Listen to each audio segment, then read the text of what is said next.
बाहर का खाना खाने वाला मायका रानी अपनी मायके की सबसे चहेती बेटी थी। उसकी हंसी खुशी शोभा आता और प्यार ने हर किसी को उसका दीवाना बना दिया था। शादी के बाद वो ससुराल चली गई, लेकिन मायके के प्रति उसका प्यार कम नहीं हुआ। मायका उसके दिल में हमेशा बसता था। शादी के कुछ सालों के बाद रानी को मायके आने का मौका मिला। उसने सोचा वो अपने बचपन के यादों को ताजा करेगी और अपने परिवार के साथ खूब समय बिताएगी। जैसे ही रानी अपने मायके पहुंची, उसके माता पिता भाई बहन सब खुश हुए। उसकी माँ ने उसके लिए पसंदीदा पकवान बनाने शुरू कर दिया। आलू के पराठे, दाल पकौड़ी और घर की मिठाइयाँ। रानी को हर चीज में वही प्यार और अपनापन महसूस हुआ जो वो बचपन से पाती आती थी। लेकिन इस बार रानी के व्यवहार में बदलाव था।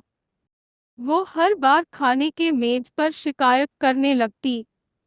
माँ, ये पराठे ठीक से सीके नहीं है, सब्जी में नमक थोड़ा कम है, मिठाई में वो बाजार जैसा मिठास नहीं आ रहा है। रानी की ये शिकायतें सुनकर माँ थोड़ा उदास हो जाती।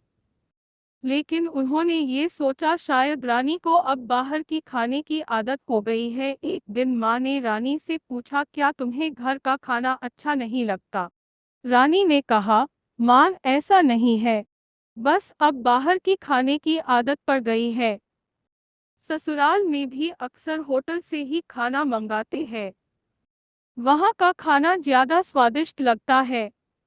रानी की बात सुनकर माँ चुप हो गई। उन्होंने कुछ नहीं कहा, लेकिन उनके चेहरे पर हल्की चिंता साफ नजर आ रही थी। अगले दिन माँ ने कहा, बेटा आज बाजार चलते हैं। रानी खुश हो गई। उसने सोचा मान उसके लिए कुछ अच्छा खरीदना चाहती है। वो दोनों बाजार गई और दोनों ने होटल में खाना खाया। रानी ने बहुत चाव से पिज्जा, बर्गर, चाइनीज नूडल्स खाए। माँ बस उसे देखती रही और मुस्कुराती रही।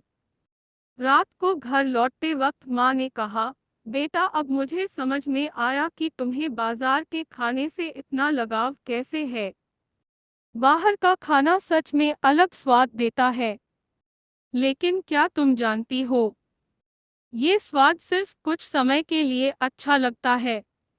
इसमें जो चीजें डाली जाती है वो सेहत के लिए अच्छी नहीं होती है।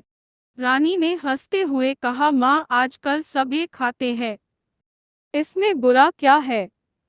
माँ ने कुछ नहीं कहा। उन्होंने अगले दिन के लिए एक योजना बनाई। अगले दिन सुबह माँ ने रानी को रसोई में बुलाया। उन्होंने कहा, आज तुम्हें कुछ नया सिखाना है। रानी ने कहा, क्या माँ?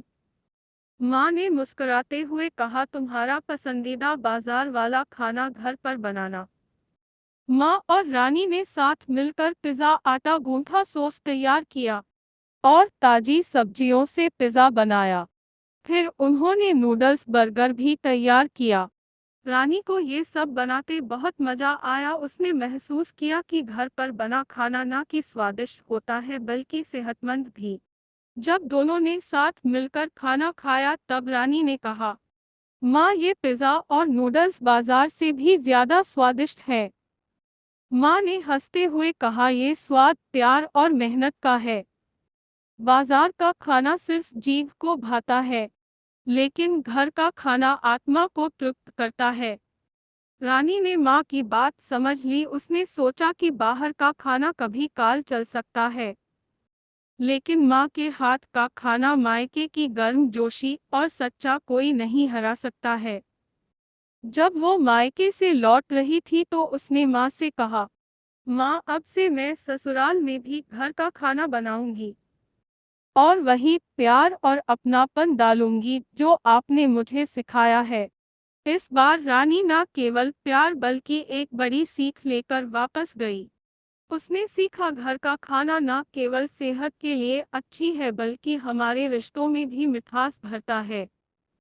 मूल संदेश, बाहर का खाना स्वादिष्ट हो सकता है, लेकिन घर का खाने का स्वाद आत्मीयता और स्वास्थ्य से जुड़ा होता है। जो प्यार और अपनापन घर के खाने में होता है, वो बाजार के किसी भी पकवान में नहीं होता है।